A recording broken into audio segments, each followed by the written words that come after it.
We are gonna have a group presentation today, and we are gonna start with the team number 4. Now you can start your presentation, team number 4.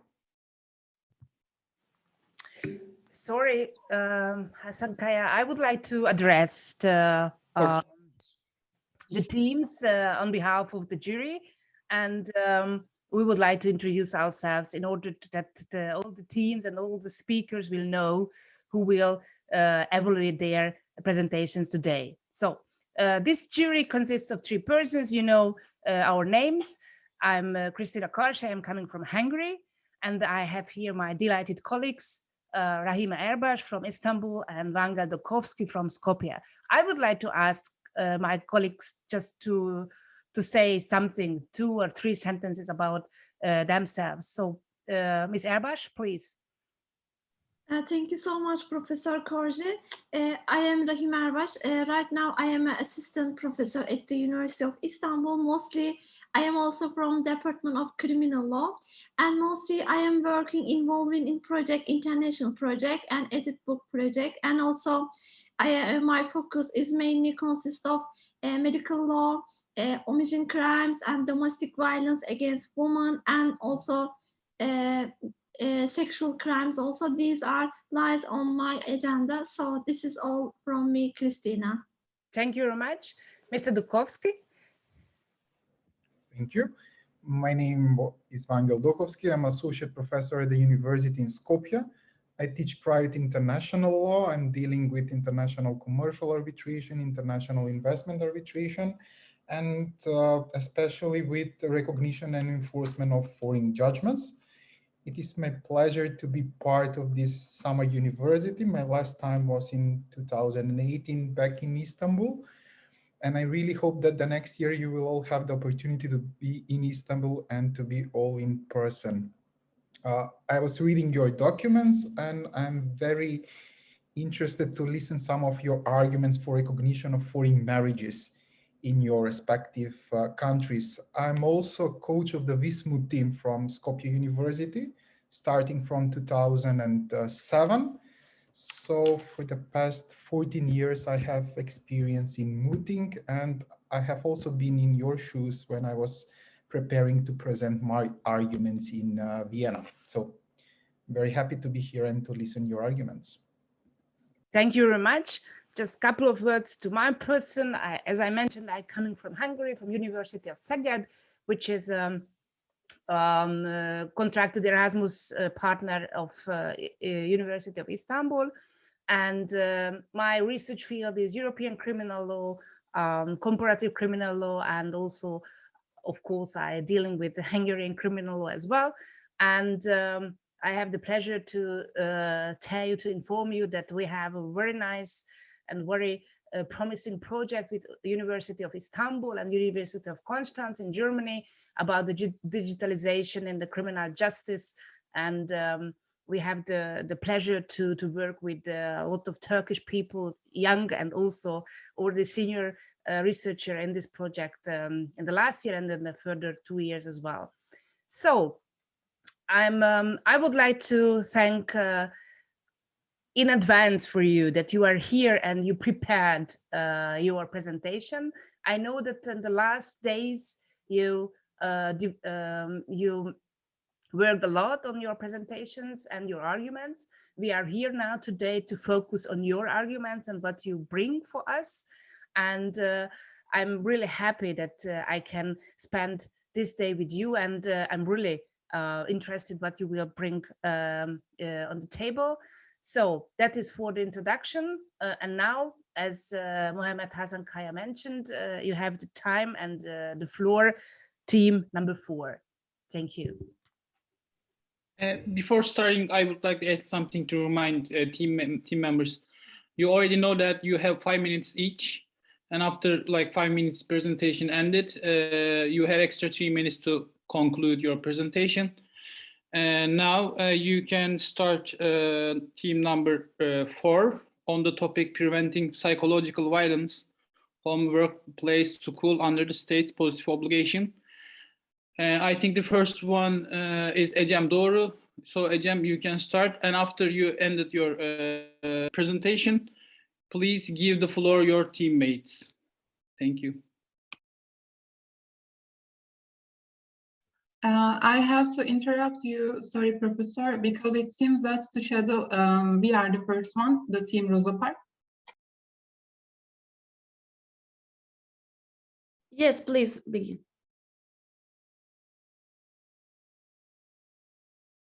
Your microphone is. I'm sorry. I am giving my respects to all professors. Firstly, I would like to say hi and good morning to everyone. And I would like to say my thanks to the committee who prepared and made contribution to this summer school. I am Mariner Duymaz. I am a master's student at Istanbul University. And today also I am a member of the Team Rosa Parks.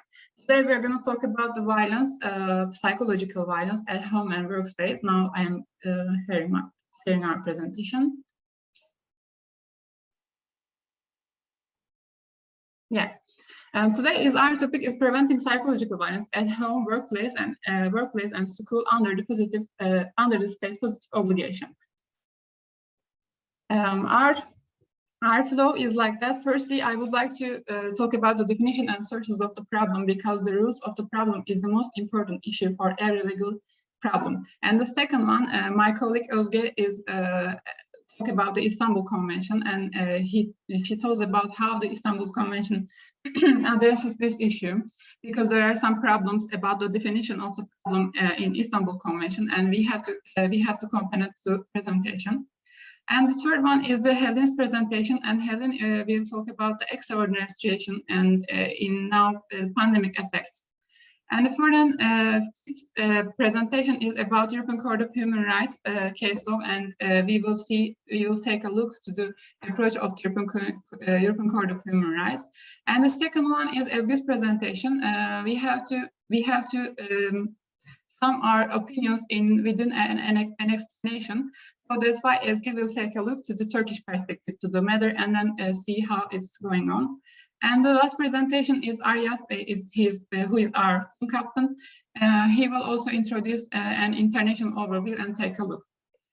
My presentation is about the definition and psychological and sources of the psychological violence. Firstly, I would like to say that there's a problem with the definition of the psychological violence, because there isn't any definition in the Istanbul Convention about what psychological violence is. And we see that there is no boundary for the behaviors which causes the psychological violence, and it causes so many problems. If we can go far away, for example, the definition that we get, the most reliable, the Council of Europe says that there is a correlation between physical violence and psychological violence, and it says that all forms of psychological violence have a psychological aspect. Of course, like we can see that there is a correlation between physical violence, and in accordance with the definition, there are some example behaviors which causes the psychological violence, such as isolation, confinement, withholding information, disinformation, and threatening behaviors, and so on.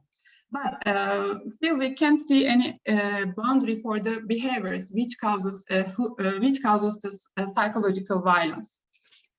And this is a problem, because behaviors regarded as psychological violence is important for us, especially for the partner psychological violence.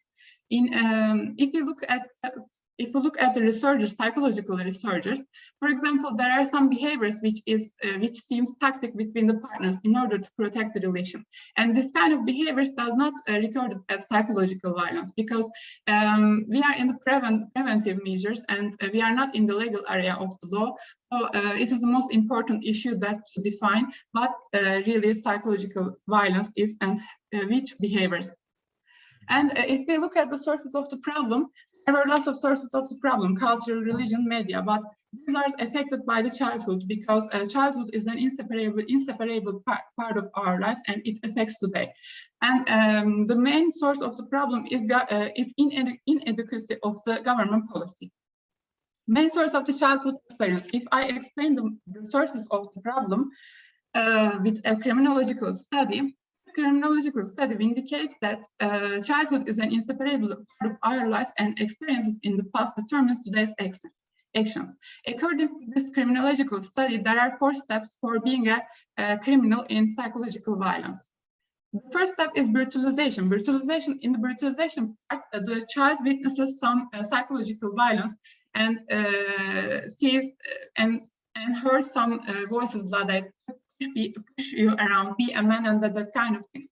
And cultural and religious things also affect this kind of witnesses. And the second one is belligerency. On this step, the child starts to fight and win and likes the fighting. And the third step is the violent performance. And in that step, the child taking the risk and he is putting himself at a risk.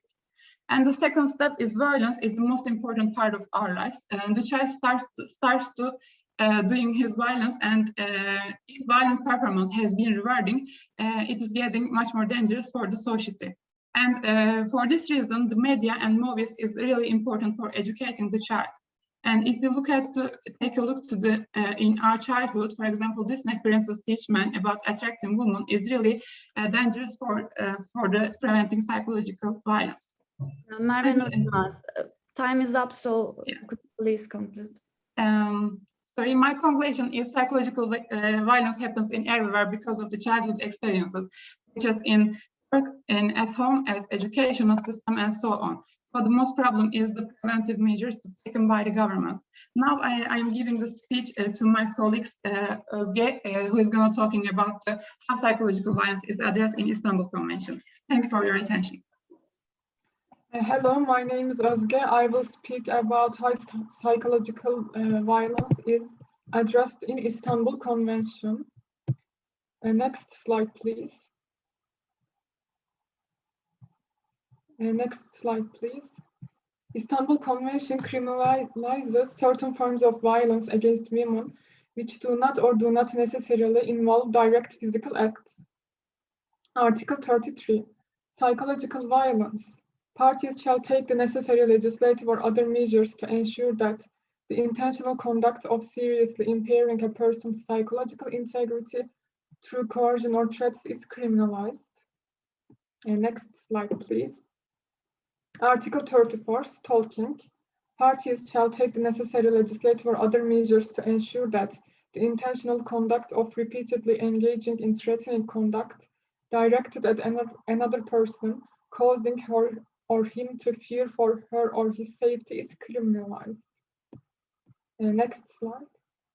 The criminalization of psychological violence against women is provided for under the Istanbul Convention in 3 ways. First, in the context of domestic violence, where the comprehensive definition of domestic violence given by the Istanbul Convention includes psychological violence. As domestic violence is undoubtedly the most common form of violence against women, the Istanbul Convention specifically defines this term broadly. The term is understood as any and all acts of physical, sexual, psychological, or economic violence that occur within the family or domestic unit, or between former or current spouses or partners, whether or not the perpetrator shares or has shared the same residence with the victim. Second, psychological violence is also defined as a self-standing offense to be criminalized. And at the same time, it is closely linked to the domestic violence as a particular context in which this form of violence may specifically occur. The criminally sanctioned form of psychological violence is an intentional offense, seriously impairing a person's psychological integrity through coercion or threats. The definition of intentional is left to national laws, but all the material elements of the crime require intentional conduct. According to the explanatory report attached to the Istanbul Convention, the use of coercion and threats must be involved to attain this level of harm. Also, this conduct must be comprised of more than one single event and must reflect an abusive pattern of behavior occurring over time. The third is stalking as a specific form of psychological violence that is also criminalized. The Istanbul Convention also criminalizes stalking, which can be understood as a specific form of psychological violence, also involving a pattern of significant incidents of harassing and/or threatening behaviors. According to the Convention, for the purposes of criminalization stalking is an intentional conduct of repeatedly engaging in threatening conduct directed at another person, causing her or him to fear for her or his safety. The threatening behavior may consist of physical acts, such as repeatedly following another person, engaging in unwanted communication with another person, or psychological acts, such as letting another person know that he or she is being observed, but also damaging personal property and leaving subtle traces. Next slide, please. Comments and recommendations. Firstly, the Istanbul Convention fails to clearly define what psychological violence specifically entails. There is no clear definition in the convention. Secondly, as I have mentioned earlier, the definition of intentional conduct is left to national laws, which could create a huge gap in criminalizing process of psychological violence. It would be better to modify the definition of psychological violence in the way that it identifies psychological violence and its elements in detail. Thus, the prevention of psychological violence would be assured in each signatory state. Thank you all for listening to me. Now, I will pass the floor to my team friend, Helen. Hello, I am Helen, and today I'm going to talk about the relationship between the COVID-19 and psychological violence against women. So my presentation topic is that, previous page please, how did pandemic COVID-19 affect psychological violence against women? Let's start with the unexplained reports. It says that disease outbreaks affect women and men differently, and pandemics make existing gender inequalities for women and girls worse and can impact how they receive treatment and care. Next slide, please. At this point, there are some examples of the effects of the COVID-19. Firstly, school closures increase the burden of domestic care that typically falls to women. Secondly, travel restrictions affect service industries and informal labor dominated by female workers. Thirdly, epidemics and their attendant stresses can also increase the risk of domestic abuse and other forms of gender-based violence. Considering Ebola outbreaks effects, it led to exacerbated sexual exploitation risks for women and children. Therefore, with the financial uncertainties and other pressures, women and girls face intensified vulnerabilities. Next slide, please. We heard some slogans during the pandemic process. For instance, stay home and stay safe, but is it really the case for women? Next slide, please. I want to talk about the Continental Paradox. Although quarantine is necessary to prevent the spread of the coronavirus disease, it also has devastating psychological and social consequences. This is known as the Continental Paradox, which includes the rise in cases of gender-based violence. Next slide, please. And there are some reports and data shows that since the outbreak of COVID-19, violence against women and girls, and particularly domestic violence, has intensified. For instance, in France, violence increased by 30%. In Cyprus and Singapore also have the same percent. In Argentina, this rate is 35%. And it's an important point to question whether these ratios reflect the reality or not. Next slide, please. And there are some reports from across the world, including China, the United Kingdom, the United States of America, and other countries, suggest a significant increase in domestic violence cases related to COVID-19 pandemic. Some reports indicate that calls to domestic violence helplines, police, and shelters are increasing during the COVID-19 outbreak. In other cases, reporting calls and service use are decreasing as women find themselves unable to leave the house or access help online or via telephone. In Jiangsu County of China, a police department reported a tripling of domestic violence cases in February 2020 compared with February 2019, estimating that 90% were related to the COVID-19 epidemic. And also in the UK, a project tracking violence against women notes that deaths from domestic abuse between 23 March and 12 April had more than doubled compared with the average rate in the previous 10 years. Next slide, please. This is an important part, access to essential services. For instance, helplines are online services for survivors of violence, local services like shelters and counseling, legal aid, and protection services. But there is a most important point that having a plan is important for how women will exit the house safely and how they will reach there. And allocating adequate resources for services for survivors and identifying ways to make them accessible is significant. And there's a note that despite this increase in incidence of gender-based violence, a Delhi-based NGO and domestic violence helpline in Italy have witnessed a drop in calls on its helpline numbers by 50% and 55% respectively. Thank you. I will now pass the floor to my colleague, Bianca. Thank you very much, Helen. My name is Bianca Falo, and I will now provide an overview of the European Court of Human Rights case law and jurisprudence with regards to psychological violence. So the European Court of Human Rights has paved a unique way throughout Europe for the protection of female victims of domestic and partner violence. As such, in the case of Opaz versus Turkey, it symbolizes a long pathway of the European Court of Human Rights on the protection of domestic violence victims. It is referred to Europe's landmark judgment on violence against women. In the landmark case, it is mentioned that in the case of domestic violence, victims were often intimidated or threatened into either not reporting a crime or withdrawing their complaints. However, the responsibility is to ensure accountability and guard against impunity lay with the state and not with the victims. Furthermore, the former judge of the European Court considered the case of X and Y versus the Netherlands as a leading judgment in the creation of the concept of a positive procedural obligation of the state to secure the rights not only against the state itself, but also against private individuals. The Istanbul Convention today is widely considered the most comprehensive legal instrument on violence against women. The Convention, in particular, Article 49, obliges contracting states to ensure the effective investigation and prosecution of offences established in accordance with the Convention, more specifically with regards to our topic of psychological violence under Article 33.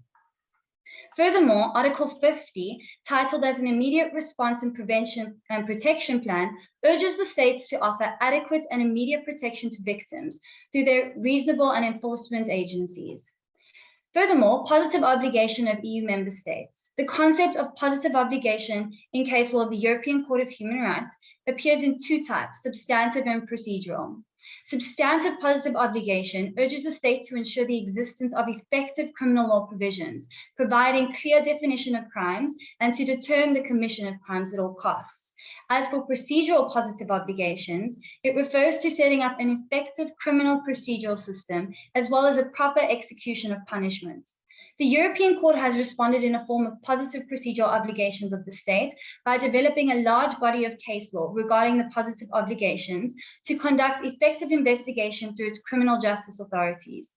The cases linked to domestic violence had a significant contribution in the development of the concept of positive obligations.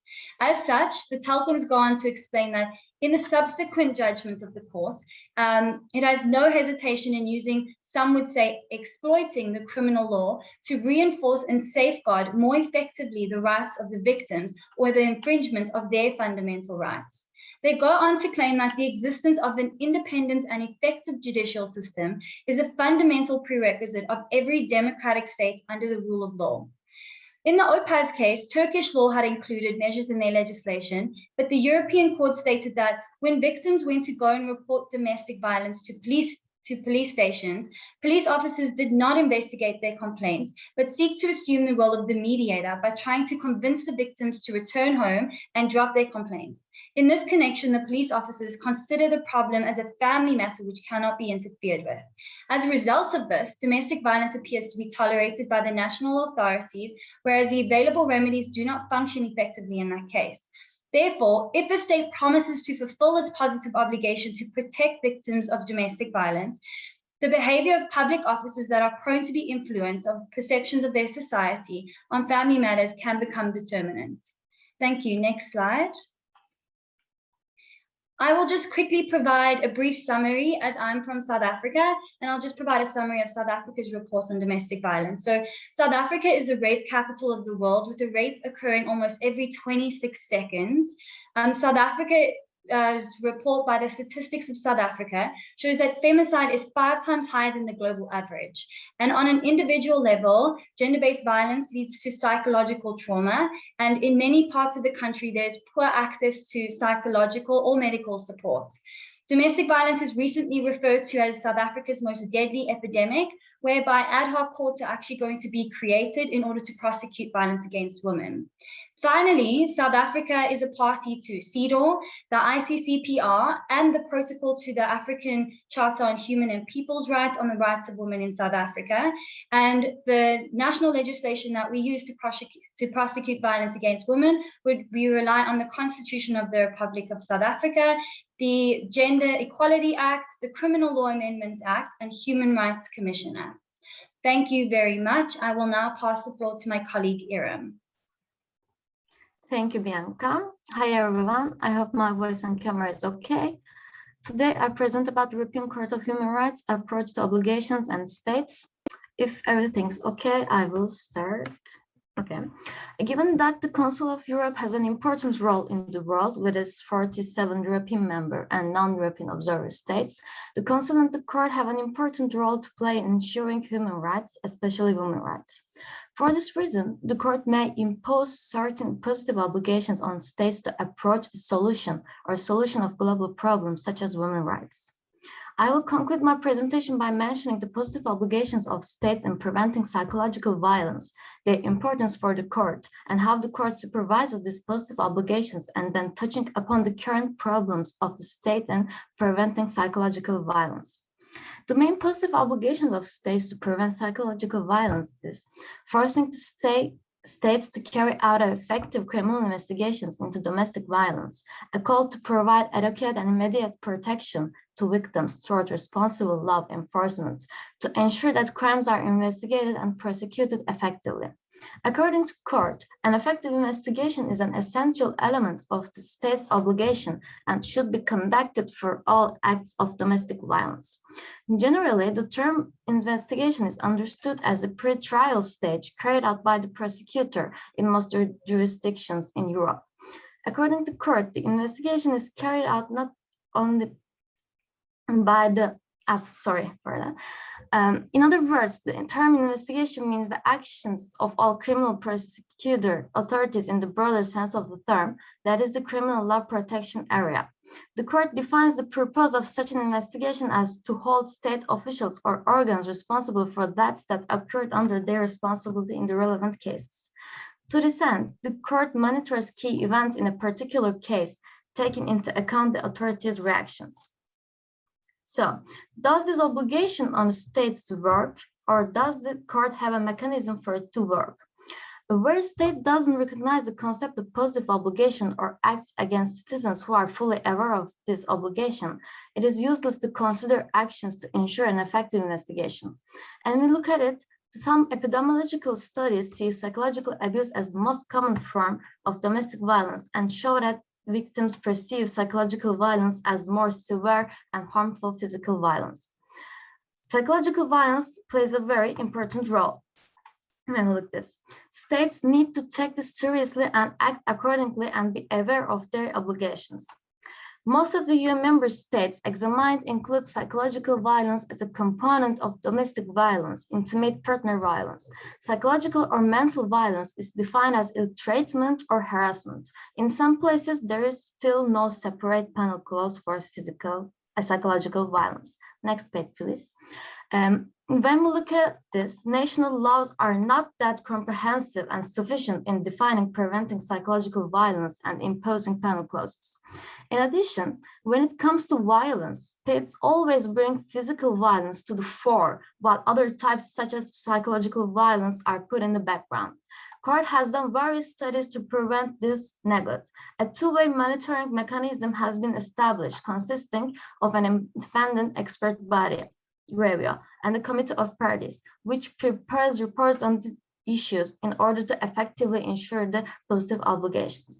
First, there is a country-by-country evaluation procedure that operates with final reports and results adopted by GRAVIO.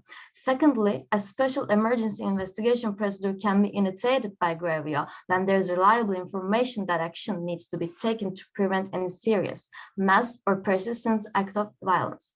In other words, the court has a monitoring and review mechanism regarding the role of states in cases where psychological violence and other types of violence take place, which is our subject and included in the Istanbul Convention, and whether they have fulfilled these positive effects.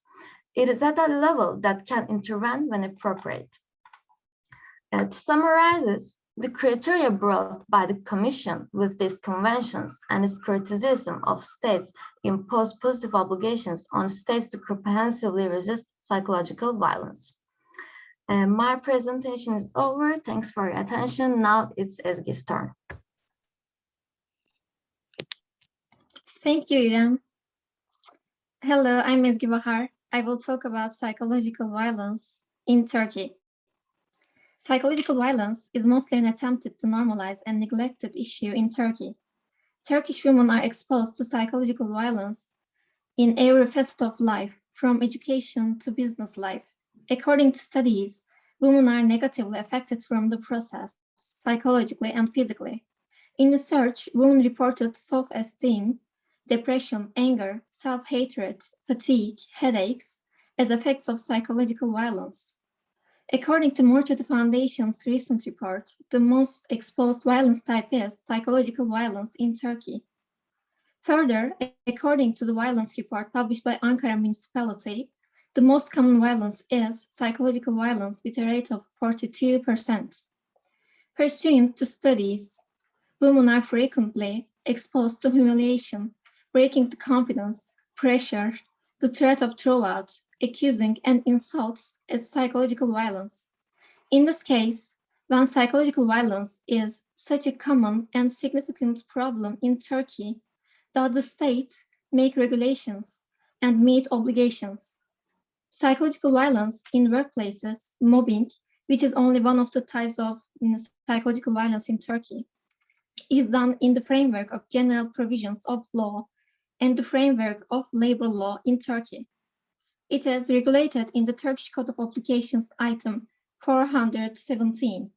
However, psychological violence isn't regulated as a particular crime in Turkish criminal law. There isn't a certain specific penal sanction. There is a regulation on this subject in the Istanbul Convention that was signed by Turkey. This subject is contained in Articles 3, 33, and 46. Whereas with the withdrawal of Turkey from the convention, this regulation of psychological violence has also abolished. Potential efficient solutions for Turkey. Psychological violence should be regulated as a particular crime in Turkish criminal law. There must be a certain specified penal sanction. Secondly, education and curriculum should be improved. Instructive lessons describing psychological violence and explaining correct communication should be added to the curriculum. The number of psychological counseling and guidance units in each school should be increased. In this way, all students should be analyzed regularly. Those who feel psychological violence and the students who are the reason for it are determined at the beginning. One-on-one sessions can be done to correct these situations. The state should give instructions to the headman's office, and public education centers and compulsory education should be given to individuals in each district at regular intervals in public education centers. A compulsory counselor psychologist can be assigned to each individual in order to prevent and detect psychological violence, such as the health center system in Turkey, that is accessible to everyone. Does the government encourage everyone to make appointments at regular intervals? The state should instruct all municipalities to open women's shelters regardless of population. Most importantly, the state should finance these women's shelters. If the state provides funds to municipalities and makes it compulsory to open shelters with these funds, all victims will have the opportunity to receive aid without considering an order of priority.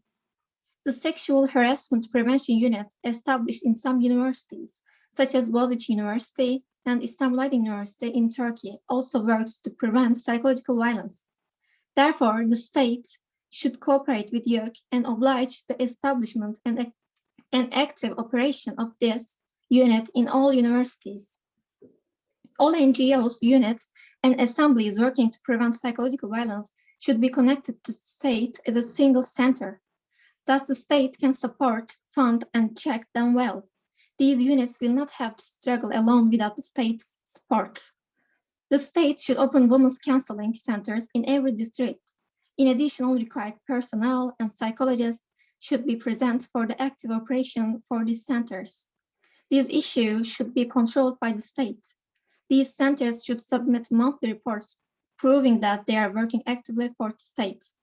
Lastly, the state should effectively announce all the facilities and services available to people and inform the public. People need to know very clearly where to go and access help without feeling confused and helpless. Thanks for listening. I will give the floor to our team captain, Arya. All right, thank you for the time. So I'm Axel Arya Pratama. I'm from Indonesia. I'm the last speaker that will represent the international overview. So in the perspective of international view, there will be significant differences of how to treat a problem with a recent society conditions. So in tackling in taking action regarding to the topic, there should be many parties that will be involved to solve the problem. Besides, the issue that should be addressed will be connected each other and need to be solved from the root of causes. Next slide, please. So we have the past international actions and also agreement here that will be the basic of us to address about the issue.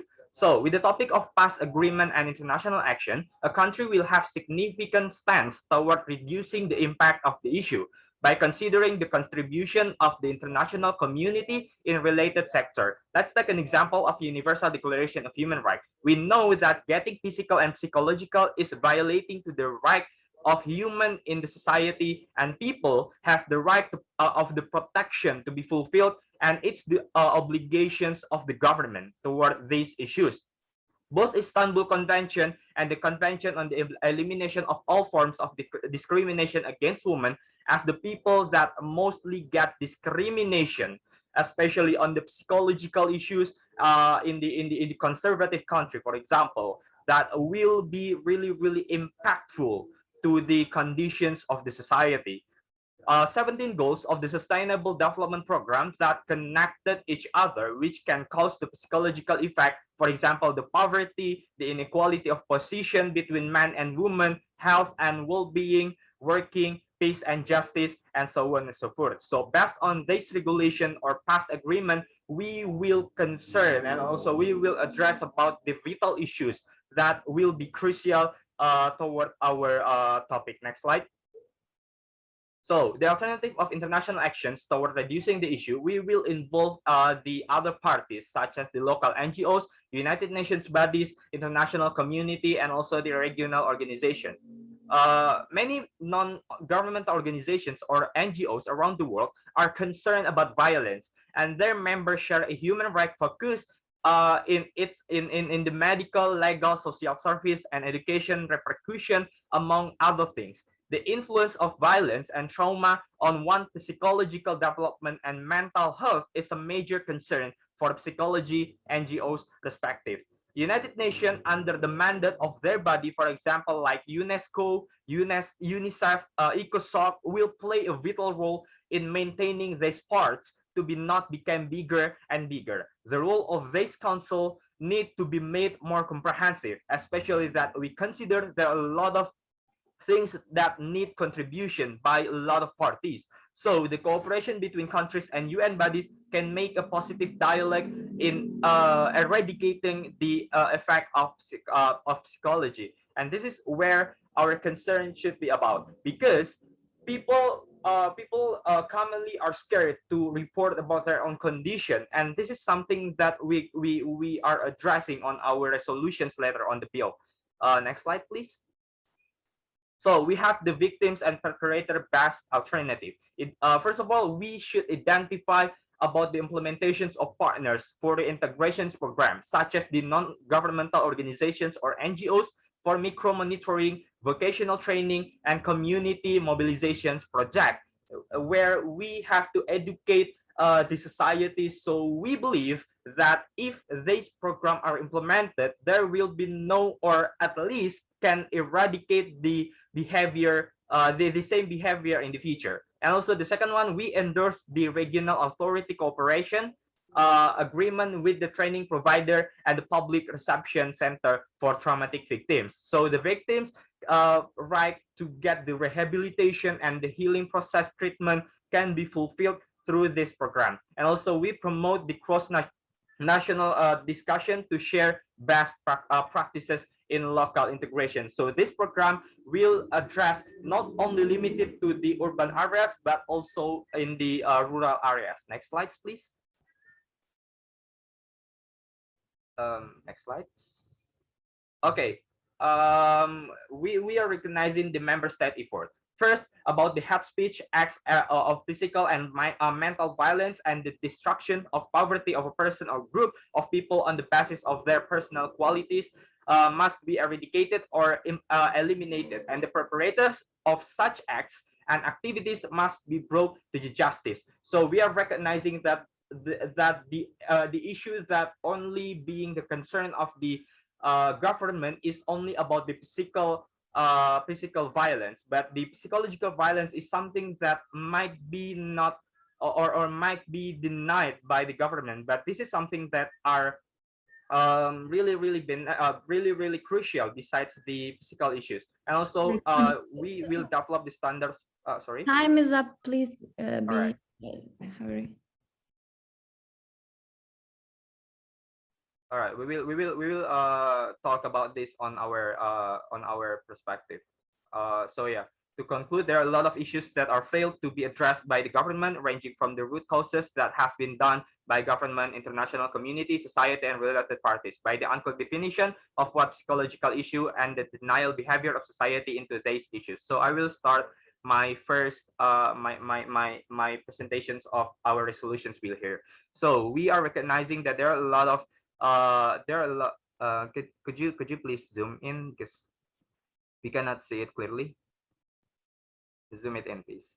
Sorry. Okay, all right.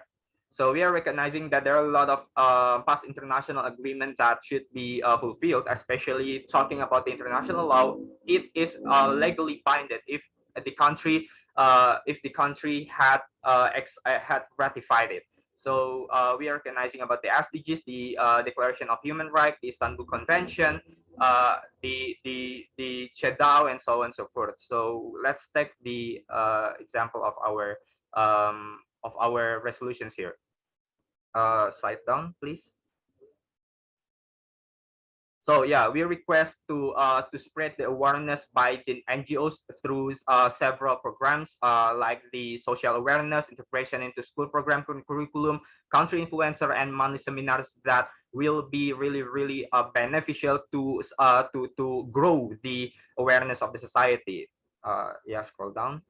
So yeah, and also we promote the funding initiative for psychological victim, a 5-step funding that you might see here about the assemble of the data, collects the international evidence, enhances the funding capacity for the country as body responsible, and also establish the transparent fund and evaluating the previous allocation of funding that will be beneficial for the society. And also we have the CIA program named Cultural Integration Assistant in the following.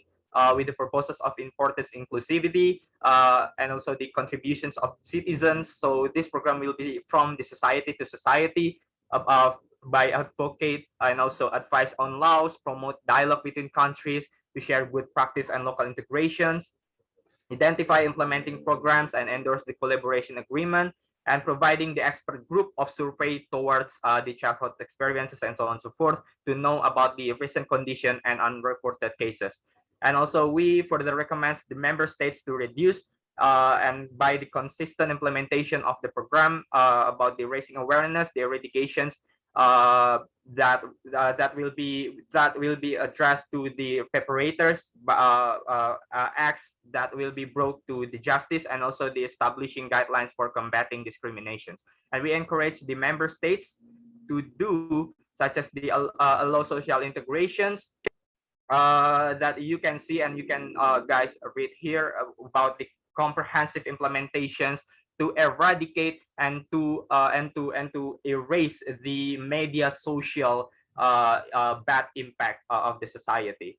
Yeah, and also we promote the dialogue between countries and the local NGOs to propose the resolution toward the social cultural issues about with the SDGs basis that you can see here about the promoting sustainable, inclusive, sustainable economic growth as the SDGs number 8, and we also recognize the SDGs number 5 and 4, and maybe we can scroll it down. Yeah, because of the limited of time, implementing the broader networking, having social dialogues, and also empowering workers' productivity to address the issue of psychological effect on the workplace.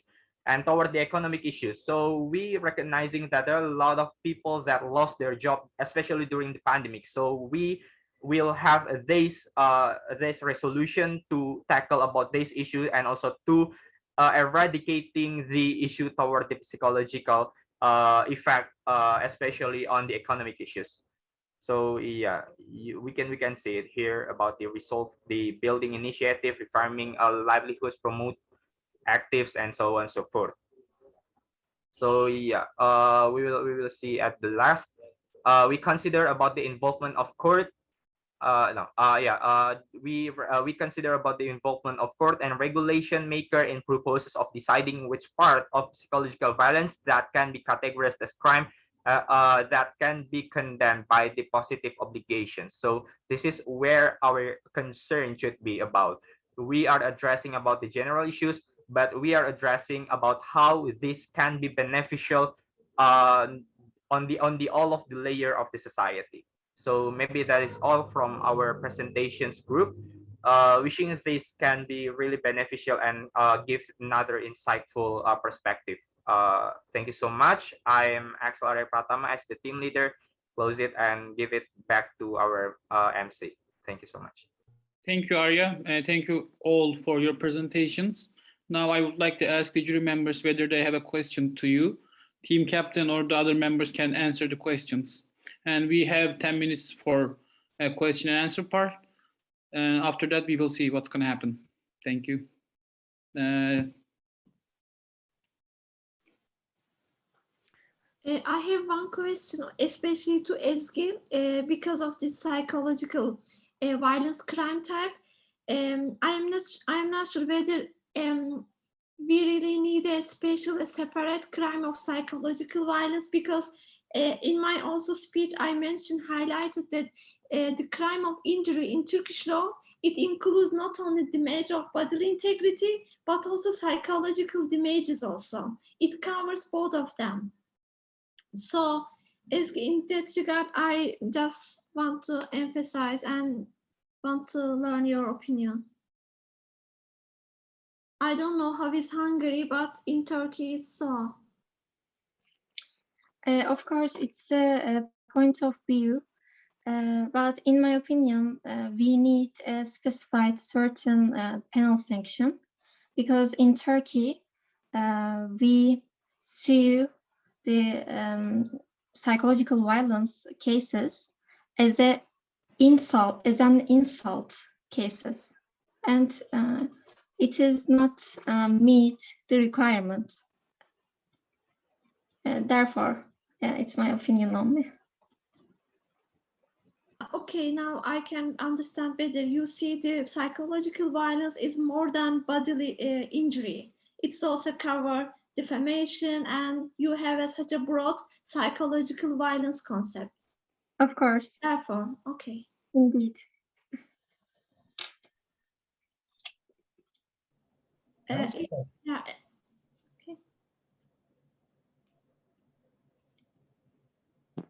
Volkovsky, would you like to ask something?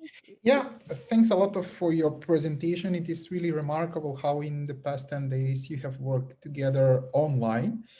And for someone who is not dealing with criminal law or criminal procedural law, for me, it's very interesting to listen in your arguments. But for me, as someone who is working with international law mainly, my question is general, and what is your opinion for the perspectives of the Istanbul Conventions and its own provisions to become part of customary international law? Is there any chance in the future the Istanbul Convention also to be binding for some of the states that are not members of the convention through the customary international law? Thank you. I can say my opinion. Thanks for the question. Like in my opinion, there are some problems. Like as we mentioned, the definition of the psychological violence, because element also psychological violence, according to the Istanbul Convention, is intention, as my colleague indicates. So the problem is maybe creating a maybe ad hoc course just for the to combat the psychological violence, because the psychological violence is a cause of lots of criminal offenses. So like maybe there should be an ad hoc tribunals and just for this crime, and then it will be a binding for the member countries. And also we are recommending that there were some social experts groups which is taking reports in accordance with the countries, especially for the religions, for the cultures, because every nation has different culture, and in every nation we have to combat with the root of the psychological violence, and the roots are so different in every nation. So that's my opinion. Thanks for the question. And yeah, maybe just for some additions, the opinion of the Istanbul Convention, if it is already ratified, so it'll be brought as the international law, and the positions of the convention that has been ratified by countries will be above the domestic law, and we all know about that. But we are concerned about this. This convention is only for the European countries, and this is something that that can be implemented generally over the world under the United Nations. And because the psychological issues on the Istanbul Convention has no really unclear definition, so it'll be broke by how they the country that ratify it translate it into their own conditions, and also into their own current situations on their own country. So this is something that we might concern regarding to these issues. I need to just add some point here. One of the most important peculiarities of Istanbul Convention, it is not only open to Europe, also it gives opportunity to sign an agreement between the state. For example, Turkey, we withdraw, assuming that not yet withdrew. For example, Turkey can make an agreement between Iran, India, and other countries. They can also have a partnership thanks to Istanbul Convention. It is open all over the world, actually. This is one of the peculiarities of Istanbul Convention. Therefore, actually, it is signed in Istanbul because it is open to other countries, Middle East countries, and other states. This was the aim why it is signed in Istanbul. Thank you. I would like to just have a little question concerning your resolution bill. You have included a very important part concerning the establishment of the cultural integration assistance. Can you explain again? I think you made some arguments in this regard, but can you explain again why is it important to speak about cultural diversity, and why is it important to include this broad horizon understanding in the scope of the psychological violence? Please, you have the floor. Who would like to Just I can just add my opinion that cultural codes is important, and everybody has every nation has different culture, different religion. But most of the religion and cultures affect these issues. So that's the importance of the cultural guide assistance. But Arya maybe should like to talk about this because we argued this topic also in our meetings. And I can add. yes, yeah, Bianca, please. I can add to that by just saying, for example, in South Africa, it is very evident that we could say culture can be the main reason why women are exposed to violence in a sense. So in many organizations in South Africa, at least that I've worked with, many organizations actually want to target culture in the sense that we want to teach younger individuals and the younger generation the importance of understanding what violence is, teaching young girls where it may stem from, because in many countries around the world which are patriarchy based, many women are then exposed to forms of violence. So I can just give from the South African perspective that from our side, we want to target bringing awareness to the culture differences and then teach younger generations as the importance of maybe stepping out of some ideas that we have and following more human rights driven perspectives. Yes, in the context that sometimes cultural roots and cultural traditions are not anymore to follow, and it's really hard to understand if a society would like to maintain cultural traditions and would like to follow the old rules, and it's hard to choose which old rules are fit 21st century. Actually, we have a solution for this too. For example, making some surveys by psychologists, especially for the areas which is there are lots of crimes in some areas and psychological violence. And if psychologists can focus on these areas and make some surveys, like which works by government or non-government organization by funding the government, with surveys we can understand, for example, the root of the problem, and then we can solve for example, which tradition is causes to the psychological violence, and then we can solve. So this kind of surveys and cooperation with the other disciplines of the social science can help us on this matter. Thank you. Thank you very much. I would like to ask the members of the jury, whether do you have further questions or suggestions? Okay, if not, yes. My last point is, of course, this event about Istanbul Convention, but also European Court of Human Rights, also in Opus case, in many cases, also cover the United Nations aspects. Here also, I would like to remark this violence public health aspect. Did you notice this public health approach to the violence, especially to psychological violence? Because considering the violence against women or domestic violence as a public health issue, it means we give it a broader sense, broader concept, not only an incident-based crime, but it threatens a society like a virus, like a coronavirus. What do you think in this regard? Yes, I completely agree with that statement. So I focus more on the OPAS case in the sense of the European Court of Human Rights and what they were mentioning, what the state's obligation should be with regards to the victims. But with that being said, it is a very, very important remark that you made, that the United Nations does focus on violence against women being a health issue, a health crisis, because also recently in South Africa, our president gave a speech to also say violence against women is not just a human rights violations, and that it is a public health issue that we need to focus on. So I think it's a very strong statement to make, and I completely agree with that. So that's just what I can say from my side. Okay, thank you very much. So now I think we can close the competition part for the team number 4. Yes, Mohammed? Before starting team number 1, can we take a 5-minute break if you're okay with it? Because we need to give the authorization to the team members. So we are gonna take 5-minute break. Then we are gonna move with a team number 1. So thank you.